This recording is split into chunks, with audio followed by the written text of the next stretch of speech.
What's going on, everyone? You are tuning into the 5 Starr Wrestling Report, a show dedicated to bringing you a list of assorted topics regarding pro wrestling news, reviews, reports, and opinions. If you are checking this channel out for the first time, and you'd like to stay posted with all future content on the FSWR channel, make sure you click that subscribe button, hit that notification bell, and give this video a rating if you don't mind. Kind of a bizarre weekend of wrestling news we've got going on. We have everything from ROH to AEW injuries to internet disputes over how to coin the term professional wrestling in 2019. All kinds of fun stuff to go over today. So let's not waste any time. Let's dive right in. This might actually be a rarity, too, in the news bulletin, because I don't believe any of the topics I'm covering today are WWE related, which seems kind of impossible when you think about it for 2 seconds, but it's true. Nothing regarding WWE or NXT on this week's episode. So this is an interesting report. This came out on Friday, August 23rd. And it's a report from Sean Reuter over at Cageside Seats. Ring of Honor's parent company, Sinclair Broadcasting, announced that they've acquired more than 20 regional cable sports channels from Disney, who bought them along with 21st Century's Fox Studios, but were ordered to liquidate the networks by the U.S. Department of Justice by owning them along with ESPN, was seen as an antitrust violation. Sinclair already owns a lot of local broadcast channels, and they've put Ring of Honor's existing weekly show, ROH TV, on pretty much every one they own. It's probably about to become possible for fans to seek out or stumble across Matt Taven, Dalton Castle, and the Briscoes on a regular basis. It might also help the company strengthen their relationships with international partners New Japan and CMLL. Now, one thing Sean talks about in this article as well is the idea that given the possibility that ROH TV would end up on one or more of these FS regional channels, there is the opportunity that fans could stumble across these shows, perhaps even during Wednesday nights. Now, the likelihood of that being a thing right now is relatively slim, but there is a possibility that these regional Fox network could choose to place ROH in an optimal primetime slot during the weekdays. Here's the problem, though. The track record of Ring of Honor's television deals, particularly under the Sinclair regime, has never really turned out all that well for them. And if you talk to a lot of people, they'll tell you that this has always been one of ROH's obstacles as a company that they've never been able to topple. The curse of getting bad television slots. Just to give you a quick example, I'm from Pittsburgh, Pennsylvania. According to the TV listings page from ROH's website, here are the 3 key times for Ring of Honor television in my city. There's a Sunday 12 p.m. replay of ROH TV on WPMY, which I think is our channel 22, but I could be wrong. There's a Sunday 11 p.m. replay on the local Fox 53, and there's a Saturday 3 a.m. replay on the local Fox 553. So in other words, I've either got the choice of watching ROH in the early afternoon on a Sunday, when I'm more than likely in the middle of important work or not even home from church yet, or I can watch ROH on Sunday nights at 11 p.m. when I'm dead tired and ready to go to bed, or even better, I can stay up until 3 a.m. on a Saturday morning to screw up my sleep schedule. That sucks.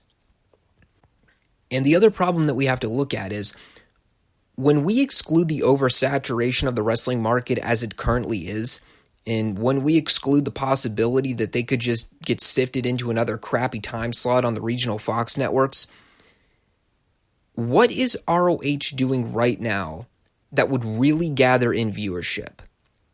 As far as I can tell, based on reports that I've been reading recently, a lot of people are soured on this product right now. People aren't happy with Matt Taven as the world champion. They don't think the talent is doing a great job advertising the product and getting the brand out there to the public. Tyler Sage says on the weekly overview of ROH on PW Torch, it seems like 20 out of 25 weeks of the year, there is not a ton going on with the company.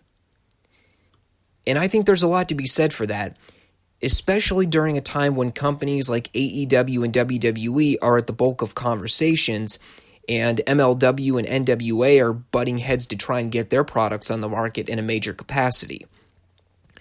ROH continues to be, and has been for a long time, a product that just sort of exists. It's there, they do some stuff, some people show up, and they go home. So, I really don't know what to make of this whole situation right now.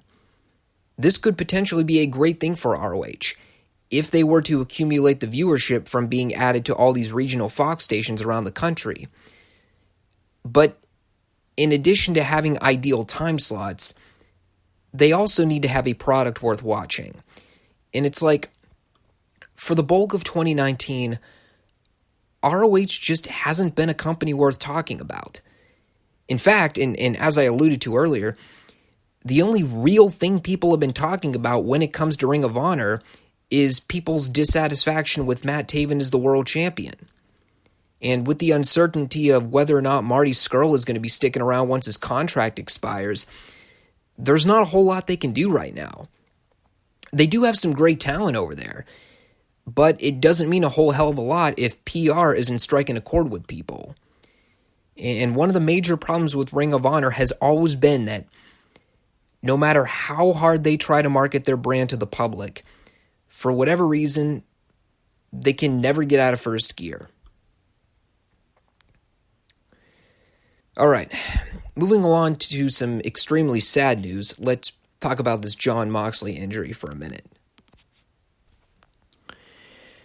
So on Friday, August 23rd, the news hit that Jon Moxley would have to pull out from his upcoming match with Kenny Omega at AEW's All Out event on August 31st due to a MRSA staph infection on his elbow.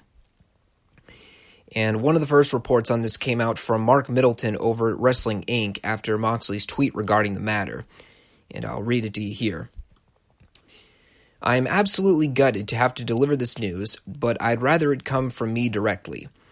In a nightmare scenario, a serious case of MRSA has returned to my elbow. The timing couldn't be worse. In this circumstance, I am forced to pull out of the fight on August 31st versus Omega at All Out. And Middleton briefly touches on a recent Observer newsletter indicating that Moxley had been dealing with some kind of elbow injury for a while, stemming back to his work in the G1 over the summer. So fast forward 24 hours later, and we get another report sent out from Wrestling Inc., this time addressing Omega's replacement opponent, as well as a status update on Moxley in the coming weeks. This report is from Joshua Hagnon. Filling in for Moxley will be Pac, making his in-ring debut for the company. Going back to May, Pac was originally scheduled to face Hangman Adam Page at AEW Double or Nothing, but the match was canceled due to creative differences between AEW and Pac, as well as Dragon Gate. In yesterday's F4W Online Daily Update, there's no confirmation on if Pac will wrestle future dates, but Dragon Gate has no problem with Pac working with AEW and is expected to return to the Japanese promotion. For Moxley, he is expected to be out for 4 weeks. Moxley vs. Omega could take place at the next AEW pay-per-view or possibly on the first TNT TV show on October 2nd. So first off, I think we can all agree that this is very unfortunate timing of events for AEW. Omega vs. Moxley was one of the higher promoted matches for All Out. That match was sort of a deciding factor for who was going to be next in line for a world title shot down the road. And whether the plan was to have Moxley go over or to have Omega go over, this does lead them with a bit of last-minute scrambling to do. With that all being said, It seems as though this is not a long-term sustained injury. And if the idea is to bring back Moxley for the first episode of AEW on TNT, I think booking Moxley versus Omega on that show would be extremely wise on their part. Provided Moxley is healthy enough to compete, of course. As far as Pac goes, Pac's AEW stint has been very strange throughout the year. Him working for Dragon Gate and being their top champion has really thrown a monkey wrench into his ability to contribute to AEW. And while, yes, there are lots of contributing factors as to why Pac has been unable to work solidly with AEW throughout the year, most of it simply boils down to his current contract deal with Dragon Gate and the fact that the company didn't want him doing jobs while he was their top champion. Now, him recently dropping the Open the Dream Gate Championship may have just opened the window of opportunity for him to serve AEW's product going forward. But even that is still up in the air. Dave Meltzer says that as of right now, Pac is not scheduled for any of AEW's TV dates. And by that token, Dragon Gate is pretty confident that Pac will be returning to their company after his match with Omega at the All Out show. So there's still a lot of uncertainty as to what Pac's status will be with AEW going forward. And that's why I find this such an odd replacement match. Yes, they were teasing this match earlier in the year. And I can't confirm whether or not this is true. I think you can make a case for it, however. Pac versus Omega seems like it was initially slated to be for the AEW World Championship. And notwithstanding the way things went down a few months ago, this match was probably going to happen at some point regardless. I like Pac a lot. I've always been a fan of Pac. But when you look at the bottom line, Pac has been very flaky with AEW since his signing was announced back in January. And there's going to come a time where AEW is either going to have to crap or get off the can with this guy. If he looks like he'll prove to be a reliable commodity for your product in the future, great. But if it looks like this situation regarding Pac and Dragon Gate can't get resolved, I think it's in AEW's best interest to move away from the Pac experiment altogether. As great of a talent as Pac is, he's not the biggest fish in the pond. And AEW has plenty of guys under contract deals right now that can offer more to that product than Pac is right now. So if this is a one-and-done thing and Pac is only there to do the job for Kenny at All Out, I think it's perfectly fine. They've been in a holding pattern with him for so long now, it's starting to become an anchor pulling the company down. They can't afford to be waiting for contract disputes with other companies to be resolved. Either Pac is all in with AEW or he's all out. No pun intended. Speaking of the Jon Moxley injury, the hits just keep on coming with AEW, don't they? This is posted from Jake Drury over at Body Slam on Saturday, August 24th. It was reported that Rey Fenix possibly broke his leg at a wrestling event in Rhode Island Friday night. No word yet on the severity of the injury, but we know that his leg isn't broken. AEW has yet to announce that the Lucha Bros vs. the Bucks match, which is supposed to happen next Saturday at All Out, has been canceled. And based on the conversations that Dave was having on Wrestling Observer, it doesn't seem like AEW is going to strike that match entirely, nor does it seem like they're going to find a replacement for Fenix in that match, like I think a lot of people were expecting.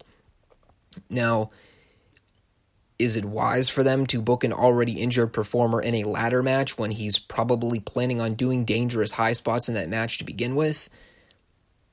Probably not.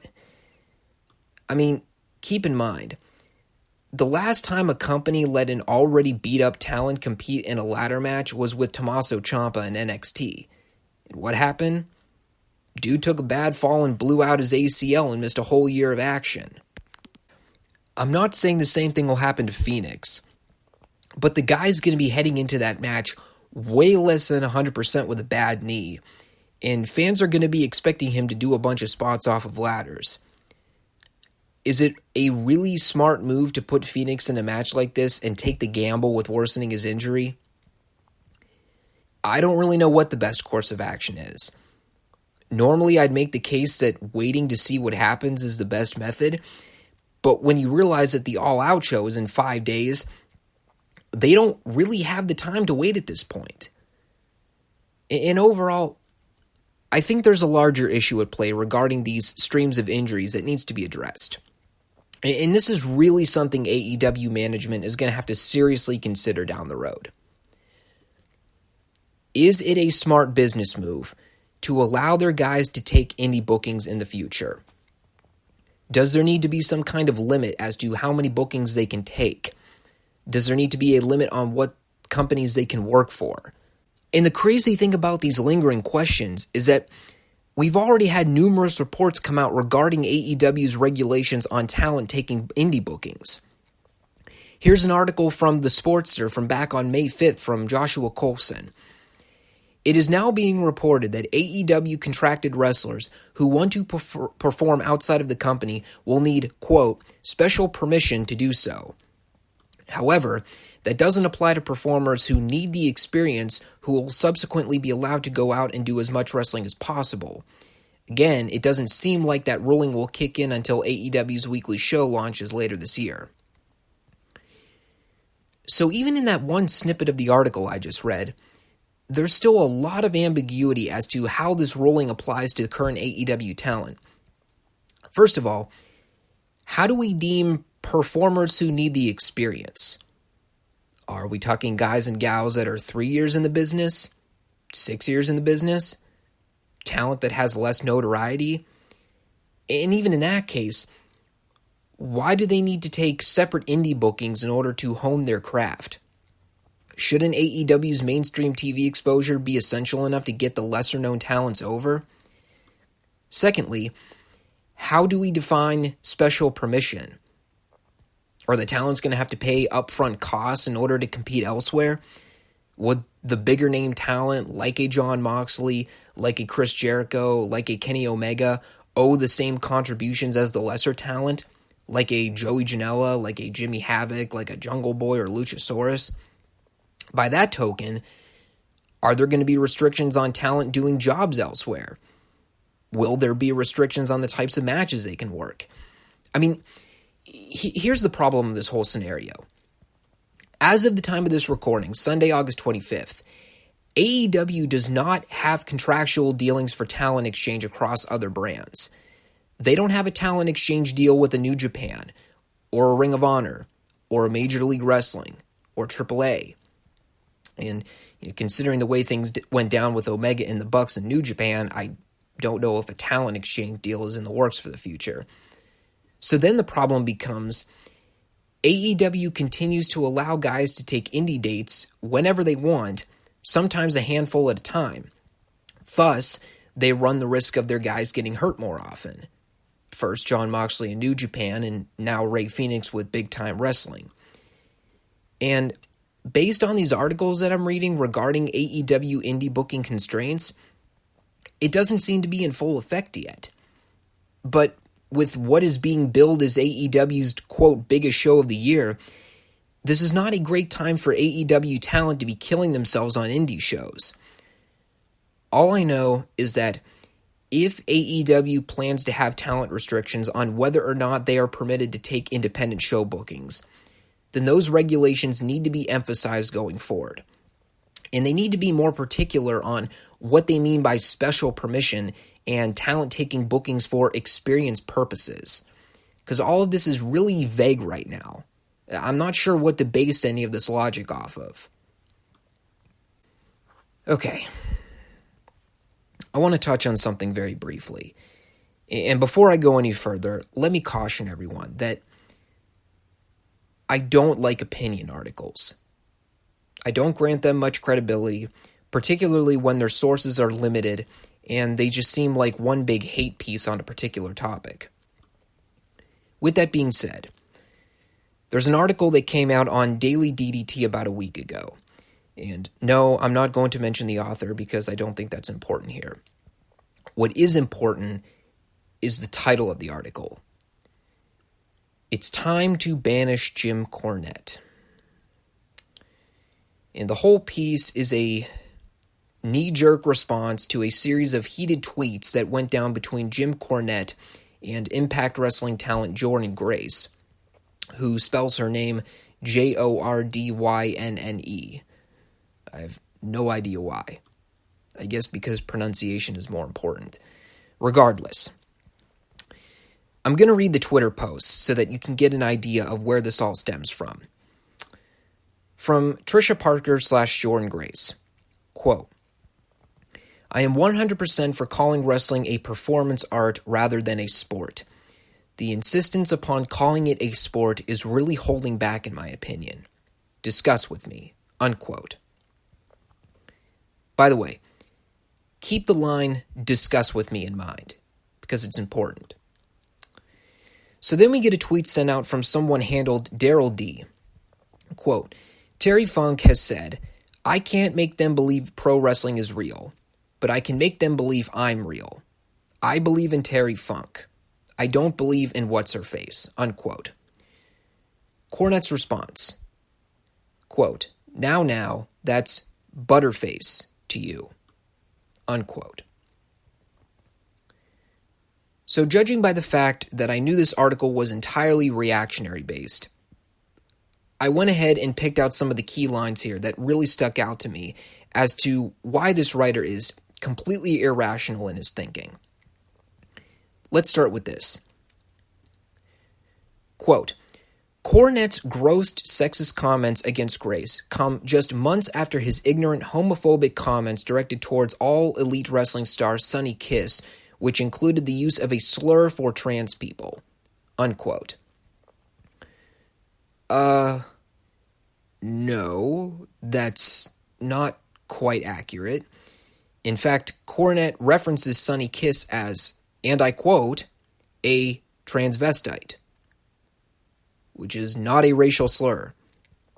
A transvestite, or transvesticism, according to Wikipedia, is the practice of dressing and acting in a style or manner traditionally associated with the opposite sex, which seems to imply Sonny Kiss's gimmick. He dresses and acts in a feminine manner despite being a biological man. This is not racially discriminatory. This is documented fact. And actually, if we really want to get technical here, Cornette's reference to Sonny as a transvestite is factually incorrect, because according to Merriam-Webster's dictionary, they do not usually identify as transgender, mostly identify as straight men. So in retrospect, Sonny Kiss is not a traditional transvestite in the sense that he's openly gay. And most people acknowledge this. Most traditional crossdressers are not gay. Here's the other thing we have to look at. Out of the two appearances that Sonny Kiss has made on AEW programming, what has been mostly emphasized? Answer, his flamboyant gimmick. Okay. What about his wrestling ability? What kind of style does he work? What are his signature moves? What's his finisher? Do they look crisp? Because I can tell you right now, based on what we have seen from Sonny in AEW, the only thing they've really indicated to me as a fan is that he's gay. Great. I don't care. Can you work or can't you work? Because you want a perfect representation of a similar character that works in modern wrestling? Velveteen Dream. He's a crossdresser, he's eccentric, he's flamboyant, but you want to know what else Velveteen Dream can do? He can work great matches. Is he the best worker they have in NXT? No, not even close. But has he shown a hell of a lot more athletically than Sonny Kiss has in AEW so far? Yes. And I've read the comments on some of these reports. There are people that say that Sonny Kiss was a great worker in Lucha Underground. Okay. We're not talking about Lucha Underground. We're talking about AEW, a company that is currently on the market. Lucha Underground hasn't been a thing in like a year. We're talking about Sonny Kiss's work in AEW. what has been emphasized? His gimmick. So, I don't really care what Sonny did in Lucha Underground because that's not the bulk of where this conversation is going. I'm making a point as to what he's done in AEW. And so far, I haven't seen that athletic ability in AEW. I haven't seen that, quote, great ring work that people are raving about. And listen, this is not me knocking Sonny Kiss in any way. Like I said, I have not seen enough of his work to judge one way or another if the character works. But I do know this. He needs a balance between the character and the ring work. Because if their idea of getting this guy over is to merely present him as the I'm gay and I'm proud, then he's going to get his legs cut out way before he ever has a chance to excel. Let's continue with the article. What scares me is that most wrestling fans probably don't understand how harmful Jim Cornette is to the community. The man is legitimately spreading hate speech, trying to normalize it, and gatekeeping wrestling from people different from him. Again, this is inaccurate. At what point in recent memory can you pinpoint a time and a date where Jim Cornette has, quote, spread hate speech and tried to normalize it? Has he assembled rallies to protest anti-black, anti-gay, or anti-female wrestlers in the business? Has he called for the abolition of all minority groups from the wrestling business? Has he called for a business strictly consisting of white heterosexual males? Not to my knowledge, he hasn't. And as far as gatekeeping wrestling from people different from him, you really think Cornette's the only guy guilty of having firm beliefs of how the business should be run? We have people arguing about this kind of stuff every day, be it fans or the wrestlers. We all have opinions of how we think wrestling should be run. We like different styles. We have different tastes for storylines. We have different tastes for talents. This is not breaking news. The old school versus new school mentality of how wrestling should be booked has been going on for years now. Continuing on. Since 150,000 people follow Cornette on Twitter, apparently 150,000 people endorse Cornette's brand of misogyny, homophobia, and racism. Again, a completely ridiculous, ignorant statement. And mathematically unlikely. How do we know if 100% of Jim's Twitter followers are misogynistic, homophobic, and racist? Did the author of this article bother to take the time to interview these people? Did he document the data on this matter? No, of course not. The whole thing is, Jim's a racist, therefore anyone that agrees with him is a racist. Completely preposterous. And a prime example, yours truly. I listen to Jim's stuff all the time. Am I a racist? No. So, incorrect again. Now is a good time as ever to make sure Cornette no longer has this platform where he can make money and build a brand off of bigotry. Make money and build a brand off of bigotry. Like, what are we even talking about here? You really think Jim Cornette's core focus of doing podcasts and traveling to fan fests and writing books is so that he can sit there and make racial, bigoted comments towards people he doesn't like? That is utterly absurd.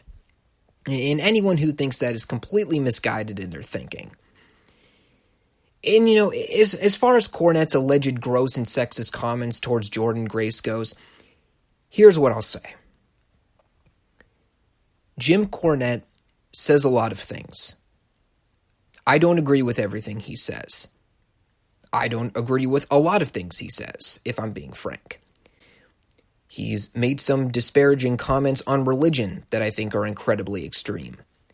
His constant bantering and shrieking about how awful Trump is, regardless of the entertainment factor you might get out of it, a lot of times I have to turn the show off or fast forward through parts because it's just ear-splitting and annoying to listen to. But when you think about this whole dispute between Cornette and Grace, here's what it really boils down to. Jordynne Grace thinks wrestling should be referred to as a performance art. Jim Cornette thinks wrestling should be referred to as a sport. That's it. And as Jim noted on episode 296 of his Experience podcast, and I'm going to quote verbatim here so that this isn't taken out of context, "I don't care if you are a man or a woman. I don't care if you're gay or straight. I don't care if you're white, black, yellow, green, brown, blue, or polka dotted. If you approach the wrestling business like a god-bleep performance art, like a high school drama class, or a community theater for simpletons, I will verbally bleep you up. If you don't have any respect for the wrestling business, I don't have any respect for you." So to fully encapsulate how blown out of proportion this whole article is, and to stress the importance of that key phrase, "discuss with me," let me play for you a YouTube response to this matter from a YouTube channel known as OTRS Central, because his statement perfectly demonstrates the absurdity of this matter. There's a problem with that cancel culture in our society as a whole. Nobody's allowed to be imperfect anymore, even though everybody is. Nobody can make a mistake anymore, even though everybody does, and a lot of them. Now, certainly, certain mistakes are far more severe in their gravity and scope than others are. But part of what we know as being human is that we are imperfect creatures by nature, and as a result, we are going to screw up, we are going to F up, we are going to make mistakes. And a lot of times what defines us as human beings, as people, ultimately, is what we do with those mistakes. How do we take them and incorporate them into our lives and potentially turn them into learning opportunities where we can grow and improve? But instead, now we've got this culture that if anybody says anything wrong, does anything wrong, they're afraid that that one mistake is potentially going to impact and ruin their whole damn lives. That's not a healthy environment for growth. That's not a healthy environment for improvement. That is not a healthy environment that we all feed into nowadays for us becoming better as a people, as a society. It's just not. There's a reason that the splice I just played for you is important. And there's a reason that, regardless of how you think of Jordynne's tweet, I'm not saying she's wrong, I'm not saying she's right, but she does conclude her tweet with the quote, "discuss with me." And when I think about what goes on in the world today, when I think about where we are as a society, when I see the headlines of shutting down university speeches and protesters and rioters and hate speech, the one thing I continue to ask myself is, whatever happened to culture discussion? Whatever happened to civilized conversation? Where is that in our society today? Whatever happened to, I disagree with you, and I'd like to share with you why I believe I'm right and you're wrong. Let's sit down and talk about it. It doesn't exist anymore. And it especially doesn't exist in the hellhole that's become our university system. But you even see this in the pro wrestling business. And now we've reached a point in pro wrestling culture where we can't even sit here and have a civilized conversation on the disagreement between calling the business a sport or a performance art. And how sad is that? All right. Before I conclude, I've got some explaining to do. So, as you all know, the New Japan Super J Cup was scheduled to take place from August 22nd through the 25th. And I figured the shows were going to be aired on delay, but I also did not realize that they probably were not going to be up the following day. And when I learned that the shows were not going to be airing on Access TV or New Japan World, I was pretty much banking on the online streaming services to have the shows available to watch. They didn't. And as of this current recording, they still don't. So I have not watched any nights of the Super J Cup. And depending on how long the post-production of the shows go to add English commentary and how long they take to upload them on any streaming service, I might end up watching a few of the highlighted matches and then talk about them briefly in another news cycle. I have a feeling that I won't be able to avoid spoilers should I end up having to watch the show in early September or something like that. And with all the other upcoming shows, Super J-Cup just might end up taking a backseat altogether. I still don't know any of the results of the matches, and I've done my best to avoid any recaps or results pages talking about the shows. I don't know how much longer I'm going to be able to evade that, though. But if the show ends up online within the next week or so, I'll watch some of the matches and talk about the highlights. If I end up having to wait another 2 to 3 weeks, I might just skip over talking about the tournament altogether. One, because it's 3 nights of shows that I'd have to catch up on with delay on top of all the other stuff going on. And second, because the shows will be old news a few weeks out, and I feel there'd be no sense in reviewing it at that point. So I'm going to give it another few days and see what happens. If I think it's relevant enough to talk about, in another news cycle, I will. If I still can't access the shows on delay until early September, I might just discount the tournament and put behind. The other thing, too, is if you guys have any recommendations of what I should do there, let me know. If anybody knows how long the waiting period is before these end up getting put on some kind of streaming service, that would be informative to know as well. But, like I said, for now, I'm just kind of putting that on hold. And with that all being said, everyone, I think I'm going to wrap it up for now. Thanks to all of you that tuned in to watch episode 6 of the 5 Starr Wrestling Report. If you liked what you saw, go ahead and give this video a thumbs up.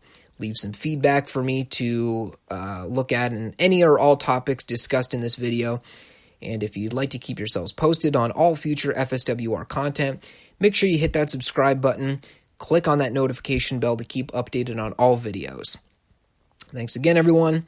And we'll see you on Friday for the next installment of the FSWR Review series. Take care.